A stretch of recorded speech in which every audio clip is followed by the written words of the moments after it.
পানির জন্য আমরা মানুষের ঘরে ঘরে থাকি, এরাই ছোট দেয় নেই, ছোট এটার সমস্যা, এটার সমস্যা গিয়ে মানুষের ঘরে থাকিয়ে আর ঘুরে না থেকে আছে, খোয়ার বউ আছে, খোয়ার ইনকাম নেই, খোয়ার বাপে রিক্সা ঘরে পানি কত দূর?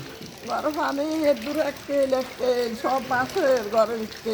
আমরা এখন পানির নিচে আছি, পানির নিচে মানে পানি বাদ পানি লাইনতে পারতেছি না, খাইতে পারতেছি না, বহুত অসুবিধা তাতে বাড়ির নিচের মানুষ বেশি সিমের বাড়ার অসুবিধা। আমরা ওখানে একটা নালা টালা সাফ করে দিলে, মদতের এইদিকে একটা নালা আছে, নালাগুলো সাফ করে দিলে আমরা পানিগুলি দেখতে পারবো।